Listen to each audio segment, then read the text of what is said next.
aparte del Tratado de Versalles hay una crisis económica y económicamente está muy mal Alemania, y entonces aparece este personaje en la historia de Alemania, que es Adolfo Hitler, quien va a desarrollar entonces la no cancelación de las deudas por el Tratado de Versalles, la anexión de Renania, es decir, recuperación de los territorios que había perdido en la Primera Guerra Mundial, y a partir de ese momento se desarrolló una alianza con Italia y posteriormente con Japón. En el caso del desarrollo de la guerra hemos mencionado, ahí está, el primer ataque va a ser hacia Polonia, hemos mencionado el día de ayer, literalmente se ha dividido Polonia en dos partes, una parte para la Unión Soviética y otra parte para Alemania. Ha ido invadiendo Noruega, Dinamarca, los Países Bajos, lo que hoy se conoce con ese nombre, lo que antiguamente se lo conocía como Holanda, Bélgica, Luxemburgo, también ha invadido a Francia, dijimos el día de ayer, en el año 1940. Y que hemos dicho, le ganó la guerra a Francia. De inmediato, de entrada, entonces Francia fue anulada, el ganador de la Primera Guerra Mundial ha perdido y Alemania va en contra del segundo ganador de la Primera Guerra Mundial, que va a ser Gran Bretaña.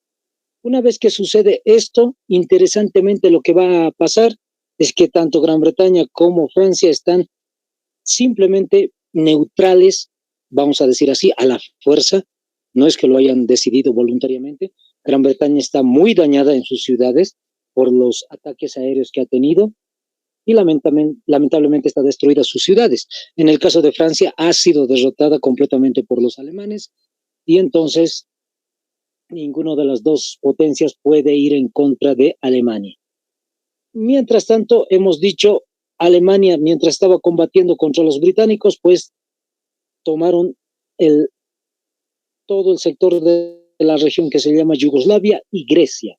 Y aquí es donde nos hemos quedado, compañeros, el día de ayer. Entonces vamos a continuar justamente, ahí está un repaso rápido de lo que ha sido la historia universal, llegando hasta el tema de la Segunda Guerra Mundial. La Unión Soviética y Alemania. Yo sé que le han sacado captura, sáquenle captura si es que están ahí tratando de anotar varios detallitos, anótenlos por si acaso. El caso del pacto de no agresión, eso es lo principal. Ahí es donde están las dos banderas, tanto de Rusia como de Alemania. Anótense lo que dice, pacto de no agresión germano-soviético, Molotov-Ribbentrop. Fíjense. Hay un detalle muy importante que hay que resaltar en este caso. Lo que sucede es que interesantemente este tratado de no agresión justamente tiene que ver con este punto. Interesantemente, lo que va a acontecer es que habían definido un tratado Hitler y Stalin para que estos dos países no se peleen en el momento en el cual iban a atacar Polonia. Entonces, como ustedes ya han visto, justamente los alemanes han atacado Polonia y los rusos también lo han atacado. Hay una línea divisoria, como están viendo ustedes, frontera germano-soviética, justamente. Cada parte de Polonia corresponde a la Alemania de Hitler y a la Unión Soviética de Stalin. Entonces, han tratado de desarrollar este pacto justamente para no pelearse entre ambos países. Interesantemente, hay un dato que están observando ustedes, se llama Molotov-Ribbentrop.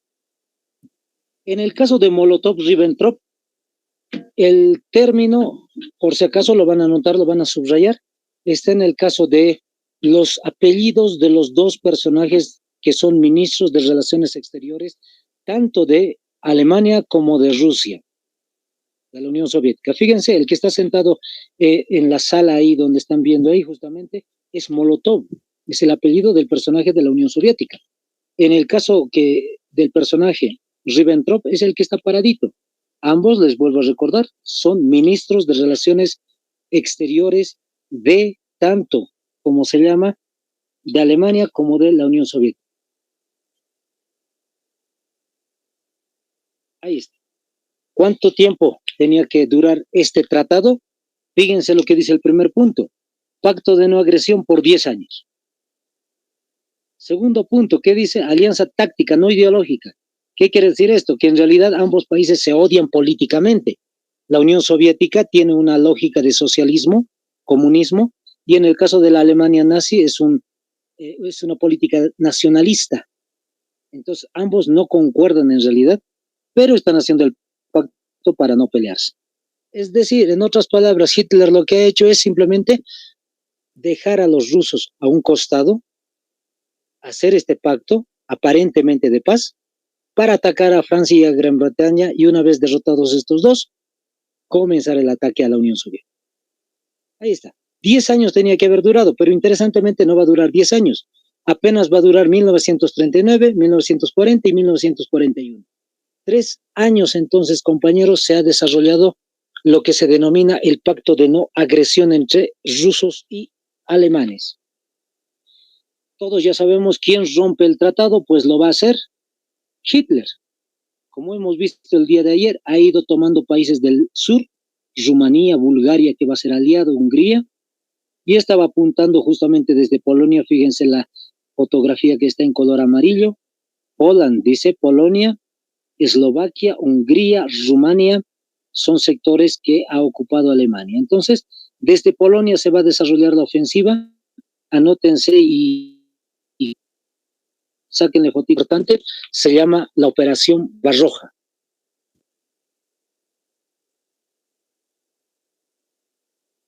Operación Barbarroja. No se olvide nombre. Es muy importante en cualquier tipo de videos documentales que hablan sobre la Segunda Guerra Mundial, siempre destacan este detallito. Operación Barbarroja. Ahí está.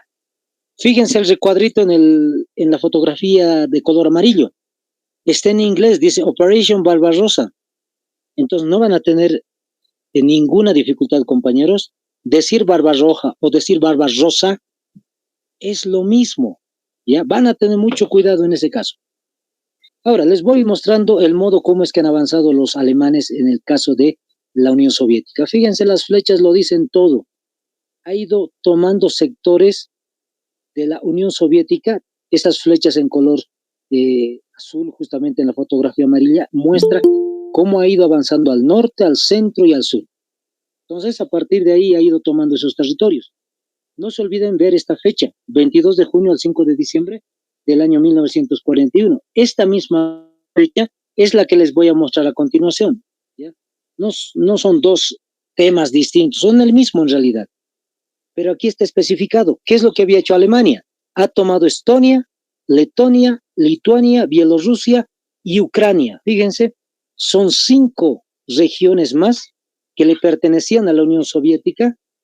Fíjense, y eso es lo que había tomado la Alemania de Hitler en contra de la Unión Soviética. Todos estos eran regiones, justamente, como les digo, de la Unión Soviética. Hoy por hoy en Ucrania se está desarrollando una guerra contra los alemanes, entonces fíjense, es un sector gigantesco en realidad lo que es Ucrania, a diferencia de los otros chiquititos países que son Estonia, Letonia, Lituania y Bielorrusia, son pequeños en realidad. Entonces, los nazis, los alemanes, han desarrollado la toma de todas estas regiones y el objetivo, por si acaso, compañeros, es Moscú.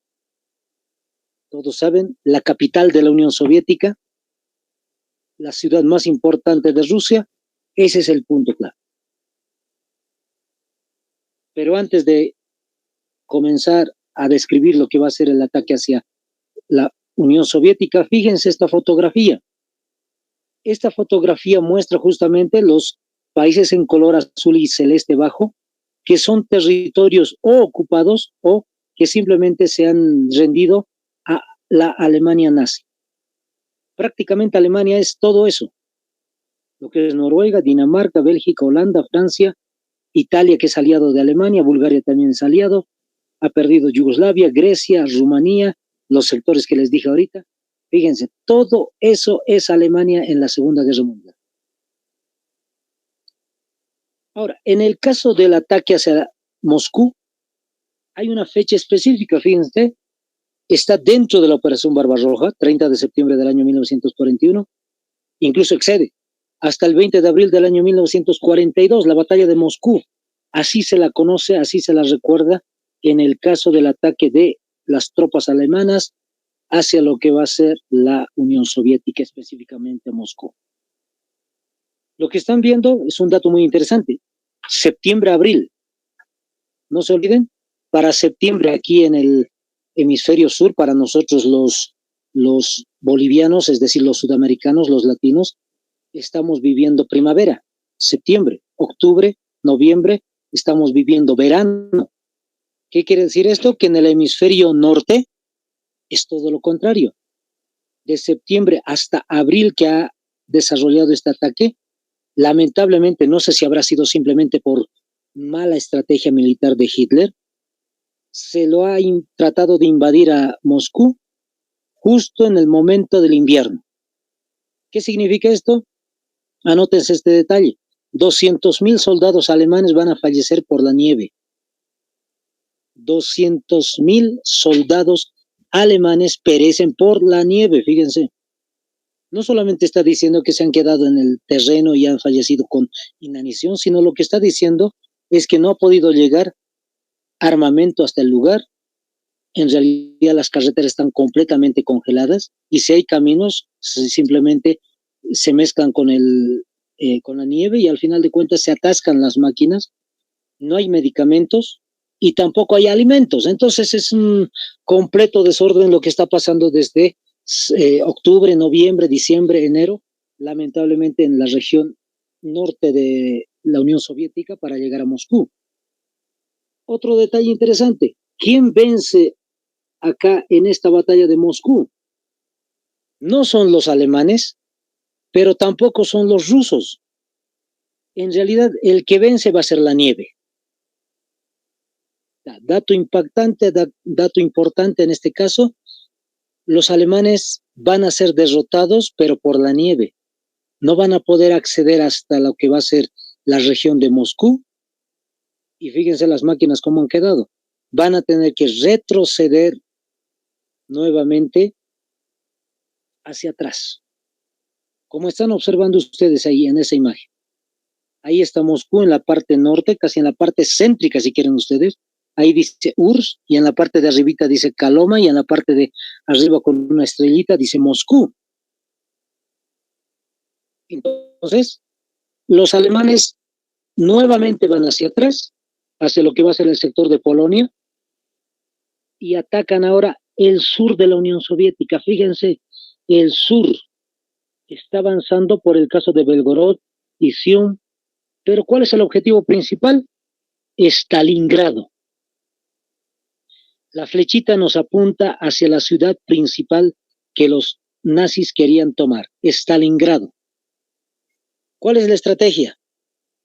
Aparentemente la estrategia de Hitler es tomar Stalingrado, subir hacia el norte, pasar el río, ese río que están observando ahí cerca de Stalingrado, el Volga, se pasa ese río y por la parte de atrás tratar de atacar Moscú. Pero como está atacando por la parte de atrás, pues por adelante, es decir, por el sector de Polonia, Lituania, Bielorrusia, también va a atacar a Moscú. Esta es la misma estrategia que hemos visto el día de ayer, la estrategia de tenazas. Entonces, estamos observando interesantemente una estrategia que quería desarrollar Hitler en este caso de la Unión Soviética. ¿Lo va a desarrollar? Sí, hasta Stalingrado. Va a tomar más regiones todavía de lo que va a ser el sur de la Unión Soviética y llega a Stalingrado. Ahí está, compañeros, lo que están observando ustedes justamente es 17 de julio de 1942 hasta el 2 de febrero del año 1943, la batalla de Stalingrado. Es una de las batallas más sangrientas de las dos guerras mundiales. La batalla del Somme, hemos dicho en su momento, en la Primera Guerra Mundial, es una de las batallas más duras, Francia contra Alemania y luego Gran Bretaña. En el caso de la batalla de Stalingrado, es más duro todavía. ¿Por qué? Porque se lo desarrolla en plena ciudad.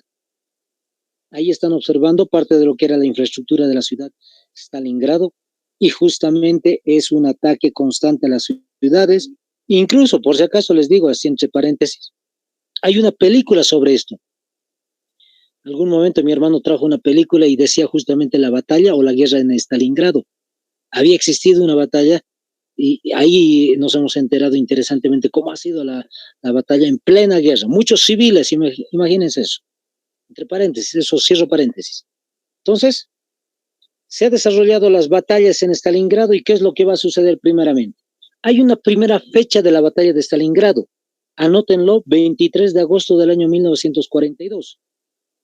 Ha comenzado desde julio, dice, pero específicamente el 23 de agosto del 42 se desarrolla una primera versión, vamos a decir así, de la batalla de Stalingrado. Las tropas alemanas habían llegado hasta ese punto, los rusos tratando de defenderse, y ¿quién vence el 23 de agosto de 1942? Lo va a hacer la Alemania nazi. Los alemanes derrotan a los rusos en Stalingrado. El plan que están fraguando los alemanes se está desarrollando. Han tomado ese sector. Ahora, los alemanes ahora sí han aprendido de sus errores. Fíjense, es agosto, septiembre, octubre, noviembre y otra vez comienza el invierno. Y ustedes saben que uno de los países más fríos del planeta, pues justamente es Rusia. Entonces, los alemanes se van a quedar ahí en Stalingrado. Posiblemente haya pequeños enfrentamientos, escaramuzas contra el ejército ruso, pero interesantemente se va a quedar apostado en la ciudad, a descansar, a definir su estrategia, y cuando está desarrollando su estrategia para pasar el río, ojo, para pasar el río, esa es la estrategia, y subir hacia el norte, como hemos dicho. Interesantemente, detrás del río, y no lo han podido observar los alemanes, se están acumulando cientos y cientos y cientos y miles de rusos detrás del río. Seguramente habrá habido una especie de valle hacia el fondo que no se ha podido ingresar directamente, entonces no se podía visibilizar completamente el terreno. Los alemanes se van a empezar a mover a inicios del año 1943. Se movilizan las tropas y ¿qué es lo que va a pasar? Sorpresa para los alemanes.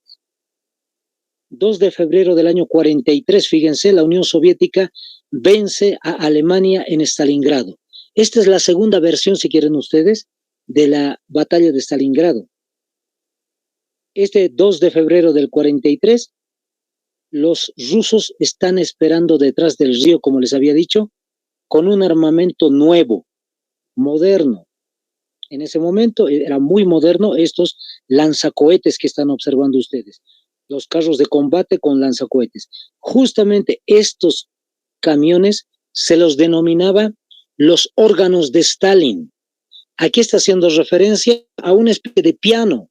No sé si alguna vez han visto ustedes en algún momento, en alguna película, un órgano que empieza a tocar una persona y en la parte de atrás del piano justamente hay una especie de tubos y sale una melodía que no es tan alegre, vamos a decir, sino que es un poquito más de miedo, más tenebrosa. Entonces, es más o menos a eso lo que está haciendo referencia. Los órganos de Stalin, es decir, cada vez que tocas las teclas, salen sonidos. Cada vez que apuntas un botón, pues salen muchos misiles o muchos cohetes en este caso. ¿Qué es lo que sucede? Esta máquina ha sido tan moderna y crucial. Esta es la máquina que le ha hecho frente a los tanques alemanes en la Segunda Guerra Mundial. Si no eran estas máquinas, pues los tanques alemanes podían acceder y tomar tal vez sectores del norte de la Unión Soviética. Pero ahí está, la ingeniería de los rusos también haciendo tambalear a los alemanes. ¿Qué es lo más importante de todo esto? Es la primera derrota de la Segunda Guerra Mundial para los alemanes. Nunca habían sido derrotados ni por Francia ni por Gran Bretaña, pero ahora sí, la Unión Soviética los derrotó. Ahora, a continuación, ¿qué es lo que vamos a ver? Fíjense la imagen que estoy mostrándoles. Esa flecha que están observando ustedes, compañeros, se va a ir hacia atrás. Stalingrado. Los rusos van a empezar a desarrollar una planadora militar contra los alemanes. Izium, Belgorod, Kursk, la parte de Bielorrusia, Ucrania, la parte de Lituania, etcétera, llegando hacia Polonia, y de Polonia van a empezar a arrinconar a los alemanes hasta su territorio.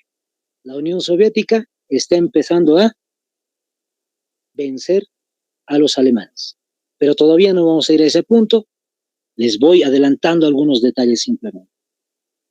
Pero esa es la idea, por si acaso, para que lo tengan en mente, no se vayan olvidando. Esto es febrero del 43, fíjense ustedes, es inicio del año 1943. Entonces, como ya les había dicho, desde julio del 42, inclusive hasta el 9 de octubre del 43, esto es parte de lo que es la batalla de Stalingrado, y más todavía, 1943, la batalla del Cáucaso. Lo que les mencioné y lo que les mostré en esa flechita, eso es la batalla del Cáucaso. La Unión Soviética tomando territorios o recuperando en este caso territorios hasta arrinconar a Alemania. Y justo en el año 1943, fíjense, sáquenle una fotografía. Esta fotografía es muy importante, muy famosa en realidad. Se ha desarrollado en el año 1943 también. Lo anterior que les mostré, la batalla del Cáucaso, es en octubre. Y esto que estamos viendo, fíjense las fechas que está en la parte superior, 28 de noviembre hasta el 1 de diciembre del año 1943. Vamos a notar un detalle importante, ¿ya? Quiero que anoten lo siguiente. Dice, la conferencia de Teherán. Fue una reunión que tuvo lugar entre el 28, etcétera, etcétera. ¿Cuál es el detallito importante acá? El caso de la conferencia de Teherán. Ese es el nombre. Anótense, conferencia de Teherán del 28 de noviembre al 1 de diciembre del año 43. No se vayan a olvidar. Famosa conferencia de Teherán. Los tres presidentes de tres potencias mundiales se han encontrado en Teherán, que es la capital de la actual Irán, en Medio Oriente. En Medio Oriente en ese momento no había guerra mundial, era una región de paz, y justo ahí se han encontrado los tres personajes. Vamos a ir detallando poco a poco. Ustedes ven ahí el primer nombre al costadito, dice Joseph Stalin. Anótense el nombre. Y al ladito les doy quién era este personaje. Joseph Stalin. Al ladito, entre paréntesis, colocan presidente de la Unión Soviética. Es decir, presidente de la URSS. No se olviden, presidente de la URSS. Justamente es el personaje que están observando ustedes con la gorrita puesta. Ese es el personaje llamado Joseph Stalin. Es presidente de la Unión Soviética. El segundo personaje, el segundo nombre que están viendo al costado, Winston Churchill. Winston Churchill es el, vamos a decir, el gordito que están viendo ahí al costadito, sacado su sombrerito y su gorro militar, está a un costado. Este personaje, anótense, primer ministro de Inglaterra, o si quieren de mejor modo, primer ministro de Gran Bretaña. Ojo, primer ministro de Gran Bretaña. Ya hemos dicho, decir primer ministro o decir presidente es lo mismo. Él es el líder de Gran Bretaña. Por encima de él solamente está el rey o la reina en este caso. Él es el líder político. ¿Qué más? El último nombre, Franklin Roosevelt, el personaje que ven ahí, el que está en medio, presidente de los Estados Unidos. Entonces, ¿qué es lo que está pasando? Fíjense, las tres potencias mundiales, la Unión Soviética que ha empezado a derrotar a los alemanes, Estados Unidos, que va a comenzar a iniciar una guerra contra los alemanes, y Gran Bretaña, que no ha sido derrotado, hemos dicho, ha sido una especie de empate, dijimos, van a comenzar el ataque contra los alemanes. ¿De qué manera? Interesantemente, la estrategia de tenaza, ¿se acuerdan? De un flanco y del otro. Pues de la misma manera Alemania va a caer, con dos flancos, la Unión Soviética por un lado, y del otro lado, Estados Unidos, Gran Bretaña, y se va a unir alguien más, Francia. Esos países van a empujar entonces y van a hacer que Alemania tenga que rendirse. Les voy adelantando mucho, pero vamos por partes. Eso pasó en el año 1943, finales del 43. Anótense una fecha importante, 6 de junio del año 1944. Vamos a avanzar muchos meses. 6 de junio, anótense.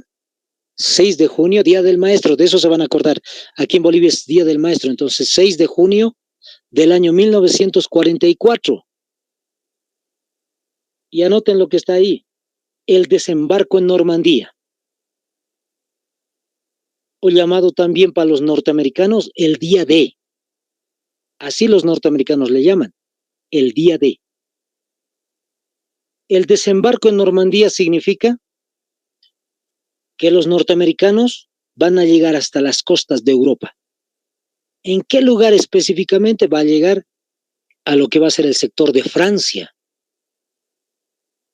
Fíjense lo que ha sucedido. Hay una película, me han dicho, sobre este punto. Es terrible las imágenes o lo que se narra en algunos documentales que he ido escuchando. Terrible, compañeros.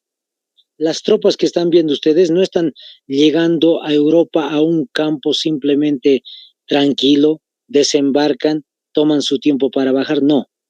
Al momento de estar cerca y empiezan a bajar, directamente comienzan los alemanes a utilizar las ametralladoras, todo tipo de armas, y van a fallecer miles y miles de soldados solo en el desembarco.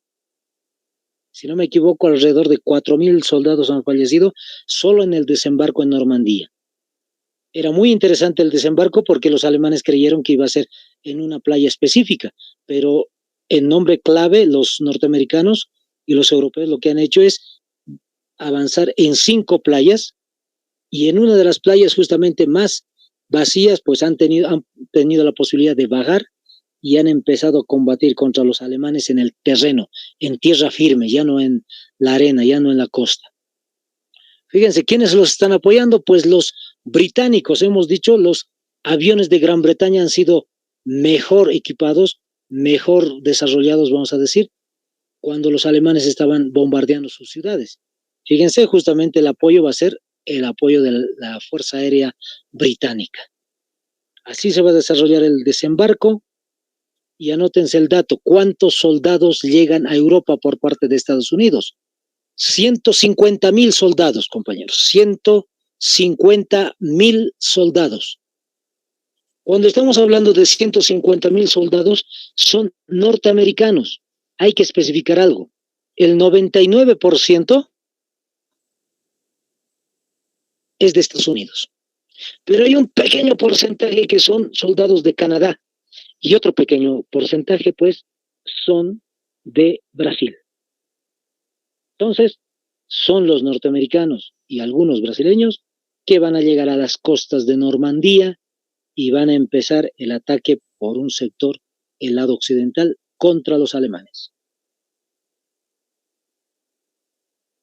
Volvemos entonces a la imagen, fíjense, ahí donde está apareciendo la flecha en color azul, al lado izquierdo de sus pantallas, ahí donde está el nombre de este servidor. Fíjense, esa es la zona donde van a quedarse en Normandía, cerquita de lo que va a ser Francia en realidad, en las costas de Francia. Una vez desembarcando ahí, pues van a comenzar a atacar por ese sector a los alemanes, como hemos dicho. Y por la otra parte, al lado derecho de sus pantallas, hay una flecha en color rojo. Justamente el ejército rojo va a empezar a atacar, la Unión Soviética, a los alemanes. Están atacando ambos flancos y los alemanes resistiendo, muy bien resistiendo por si acaso. Han tenido también equipos y han tenido mucho ejército en realidad. Muchos otros países se les han unido y han podido tratar de defenderse. Pero más allá de todo esto, del intento de defenderse, pues los rusos son muchísimo superiores que los alemanes. En el caso de los estadounidenses, norteamericanos, hemos dicho, en realidad llegan 150.000, pero después van a llegar hasta 500.000 soldados. Fíjense, 500.000 soldados, alrededor de 500.000 soldados van a llegar por el lado de Francia para atacar a los alemanes. Pero en el caso de la Unión Soviética, ¿qué es lo interesante? Más de 1 millón de soldados va a ser utilizado en su guerra. Por eso se llama la guerra patria. Han sido atacados y ellos se están defendiendo y ahora están contraatacando. Más de 1 millón de soldados. Los norteamericanos apenas 500,000. Los rusos, perdón, la cifra, más de 7 millones, perdón, compañeros, estoy confundiendo con 1 millón simplemente. Más de 7 millones de rusos van a defender su territorio. Les vuelvo a repetir, apenas 500,000 soldados de Estados Unidos, ni siquiera llega a 1 millón, y en el caso de la Unión Soviética es más de 7 millones de soldados que van a defender el territorio y van a empezar a atacar a los alemanes. ¿Quién tiene las de ganar? Pues la Unión Soviética. Ha ido tomando regiones de Polonia y los alemanes escapándose, a tal punto que esto pasa en abril. Fíjense, es una fotografía histórica también esta, la de un soldado colocando en la Cancillería de Alemania la bandera de la Unión Soviética. Les voy comentando, vamos por partes. Es abril de 1945. No anoten ninguna fecha todavía. Es abril, solamente les doy el contexto. Es abril de 1945 y las tropas rusas están muy cerca de Berlín, cerca de la capital de Alemania, muy cerca. Hitler está intentando defender por todos los medios.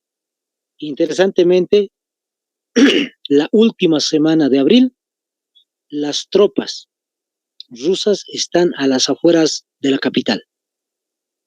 5 días, es decir, una semana casi, van tomando regiones de la ciudad hasta llegar a lo que va a ser la Cancillería, al centro de la ciudad. Anótense ahora sí la fecha. 30 de abril del año 1945. Les repito nuevamente, 30 de abril 1945. Y anoten lo que está en la parte superior. La URSS toma la capital de Alemania.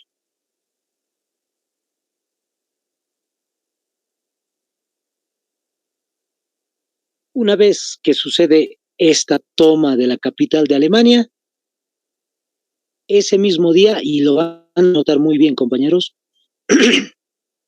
se suicida Adolfo Hitler. Se suicida Hitler.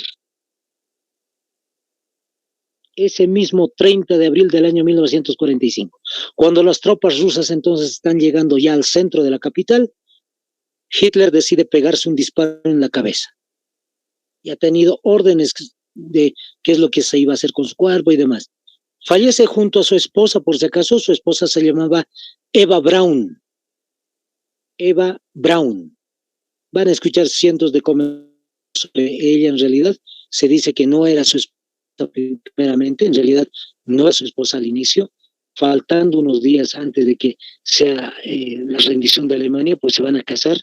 Y sí, formalmente, oficialmente, vamos a decir, es su esposa. Por si acaso tengan el nombre, Eva Braun.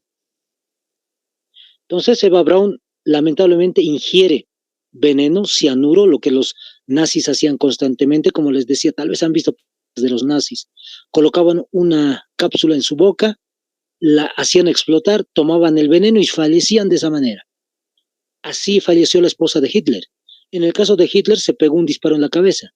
¿Hay fotografías? No. ¿Hay imágenes del cuerpo de Hitler? Tampoco.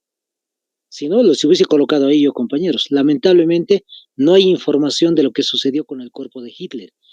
En realidad, hay muchas versiones.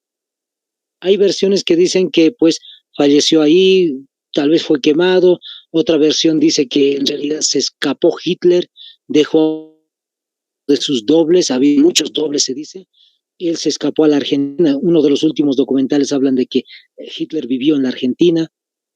Hay otras versiones que dicen que la Unión Soviética lo que hizo con el cuerpo de Hitler es tomarlo, simplemente quemarlo, llevarlo a la Unión Soviética, esconderlo allá en la Unión Soviética. ¿Por qué esconderlo? Para decir la Unión Soviética posterior a la guerra, decir Hitler está vivo, pero los europeos no quieren devolver a este personaje que es un criminal. Entonces la Unión Soviética tiene la posibilidad de ir en contra de los europeos.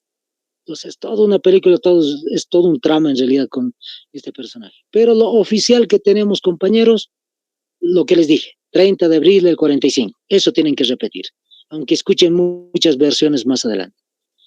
Listo. Una vez sucedido esto, pues han tomado la capital y anótense, 9 de mayo del año 45, 9 de mayo de 1945. 9 de mayo de 1945, Alemania se rinde. Se formaliza igual un gobierno provisional, igualito que en la Primera Guerra Mundial, y los alemanes se vuelven a rendir en la Segunda Guerra Mundial. Ahí está, compañeros. Termina la guerra en Europa. Los alemanes se rinden nuevamente. Va a haber otros tratados de paz, pero que no van a ser tan duros como en el caso del Tratado de Versalles.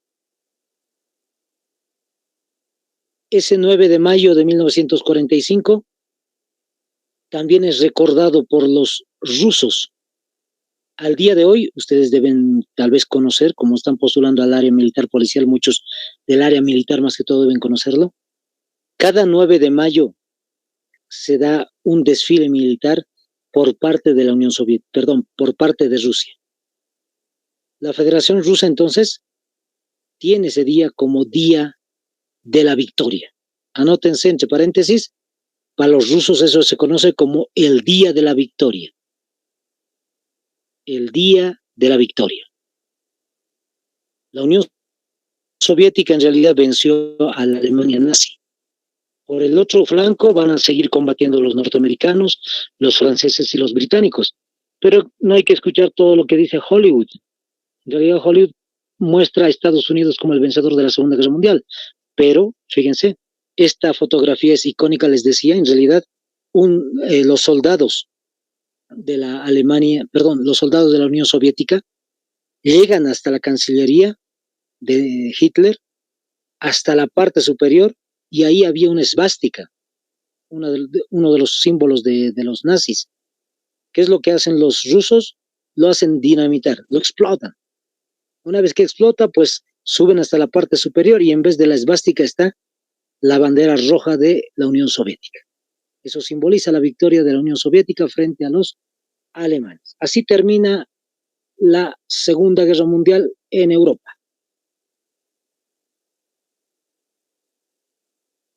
Vamos a otra de las cosas súper importantes. Estados Unidos y Japón. Esta fotografía muchos deben reconocer. En el caso de Estados Unidos y Japón, es una guerra que se va a desarrollar alrededor de 4 años. Es antes de 1945, vamos a retroceder en el tiempo. Incluso vamos a retroceder muchísimo más atrás todavía. Entre paréntesis pueden anotar lo siguiente, entre paréntesis, porque no es parte de la Segunda Guerra Mundial. Entre paréntesis, abran paréntesis, coloquen 1936. 1936. Y al ladito le colocan Japón invade China. Japón invade China. Cierran paréntesis. Es un caso que no les he comentado completamente, fíjense la imagen ahí. Japón en realidad, en el periodo de entreguerras, 1936, todavía no había comenzado la Segunda Guerra Mundial y ya había habido un conflicto entre Japón y China. China es un país muy provincial, es decir, no tiene la capacidad militar que ahora tiene, y Japón era un país muy desarrollado, también militarmente, y lo que va a hacer Japón es empezar a atacar China y toma ese sector que están viendo en color rojo ustedes, que es Manchuria. Toda la región de Manchuria, Japón lo había tomado por parte de los chinos. Va a ir tomando sectores del sur de China, como están viendo, puntitos rojos ahí en su región, y toma después otros sectores, otras islas, como en el caso de Malasia, Filipinas, Nueva Guinea y otras islas más. Japón para 1939, cuando comienza la guerra, los nazis y los italianos, para el año 1940, hemos dicho, ha formalizado una especie de triple entente, pero la triple alianza, las potencias del eje, no se olviden. Y Japón tiene un objetivo: controlar todo el Océano Pacífico. Y fíjense la imagen. Todo el Océano Pacífico significa las islas de Pearl Harbor allá en Estados Unidos. ¿Qué encontramos en las islas de Hawái? En realidad Pearl Harbor, que es una de las islas de Estados Unidos, es Hawái. En realidad todo ese sector se llama Hawái y es de Estados Unidos. Y dentro de esas islas hay una base militar de Estados Unidos.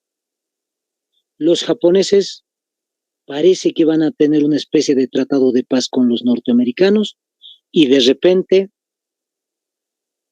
atacan Pearl Harbor. ¿Qué fecha es? 7 de diciembre. 7 de diciembre del año 1941. Fíjense la fecha, 1941, 7 de diciembre del año 1941. En ese momento los japoneses, anótense lo siguiente, 355 aviones japoneses, les vuelvo a repetir, 355 aviones japoneses bombardean lo que dijimos, y lo van a anotar, ahí está, Pearl Harbor. Espero que se note ahí bien clarito. Pearl Harbor. 355 entonces aviones de Japón han bombardeado la base militar de Estados Unidos y han fallecido alrededor de 2.400 personas. Anótense la cifra de fallecidos, 2.400, un poquito más y un poquito menos, 2.400 personas entonces han fallecido en Pearl Harbor. La mayoría militares, porque es una base militar. ¿Ha habido civiles? Sí, pero es en poca cantidad. ¿Qué es lo que ha sucedido ahí en Pearl Harbor? Como están viendo, y anótense por lo menos algunos detalles importantes. Los japoneses han logrado hundir 5 acorazados. ¿Qué son los acorazados? Son los barcos de guerra que están observando ustedes. Totalmente hundidos. 5 barcos de guerra de Estados Unidos en la base de Pearl Harbor han sido hundidos. Ahora, interesantemente, 300 aviones en mal uso, vamos a decir. 300 aviones, perdón, creo que les dije 350, 300 aviones, de alguna forma ya no útiles. ¿A qué me refiero? De la cifra 300, hay una cantidad más o menos, 150, 155 más o menos, que están totalmente destruidos, no se puede reparar. Y hay otro tanto de aviones que sí se los puede reparar. Fíjense, son 300 aviones que tienen que ir reconstruyendo totalmente o en algunos casos repararlos. Ese es el golpe que había dado Japón contra Estados Unidos. Los norteamericanos, ¿quién era el presidente? Pues Roosevelt. Este personaje es un personaje pacifista y él había dicho no vamos a ingresar a la guerra. 1939, 1940 y a finales de 1941, cuando Japón ataca a Estados Unidos, el Congreso de Estados Unidos y el presidente de Estados Unidos pues declara la guerra a Japón. Ingresa al conflicto y no solamente con Japón, sino después va a ser contra los nazis en el año 1943, como dijimos. Fíjense, 1941, 42, 43, 44, 45. En realidad, diciembre ya no se cuenta de 1941. 4 años de combate constantes entre japoneses y norteamericanos. Ustedes conocen que los japoneses no se rinden. Los japoneses son muy duros al momento de combatir. Entonces, se ha ido desarrollando distintos tipos de combates en distintas regiones, como están observando ustedes, y desde Hawái van a intentar los norteamericanos vencer a los japoneses.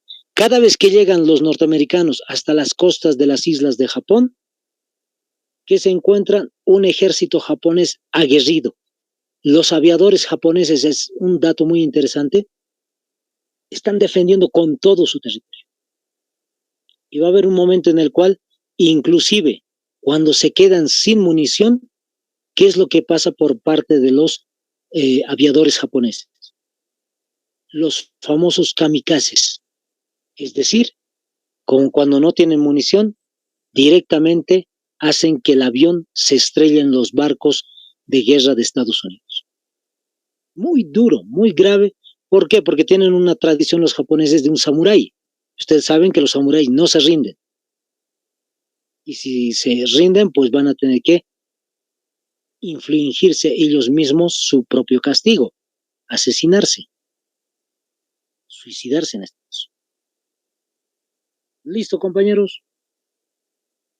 Así se ha ido desarrollando esto. Y anótense, tan duro ha sido pelear con los japoneses, que los norteamericanos han tenido la posibilidad de utilizar la bomba nuclear. Por ese motivo siempre les digo, la gente tiene miedo a una tercera guerra mundial. La primera guerra mundial era dura, la segunda mucho peor. Y falta todavía, fíjense, esto es el comienzo de lo que les estoy comentando acerca de lo que ha sido tan duro la Segunda Guerra Mundial, aparte de lo que ya hemos visto, el uso de las bombas nucleares y otro caso más que vamos a ver el día de mañana. Fíjense, los norteamericanos, los rusos y los nazis tenían la intención de desarrollar una fórmula de la bomba nuclear. Los nazis ni los rusos han podido llegar a este punto, pero sí los norteamericanos. Uno de los personajes claves de esto va a ser Albert Einstein. Albert Einstein, judío por si acaso, este personaje va a ser parte de lo que va a ser la fórmula de la bomba nuclear. Un detalle importante, se ha ido desarrollando distintos tipos de reuniones entre norteamericanos y rusos, y hay un momento en el cual se cuenta que los diplomáticos norteamericanos le habían dicho a Stalin, nosotros ya tenemos la bomba. Y Stalin no respondió, estaba tranquilo. Y el diplomático se dice que le volvió nuevamente a repetir, nosotros ya tenemos la bomba, hablando de la bomba nuclear. Y Stalin, el presidente de Rusia, dice, muchas gracias. O sea, en otras palabras, muchas gracias por avisarme. Interesantemente, parece que la Unión Soviética estaba desarrollando su propio proyecto e incluso se cuenta esto. Más adelante Stalin les dice, si tienes la bomba, utilízalo frente a Japón.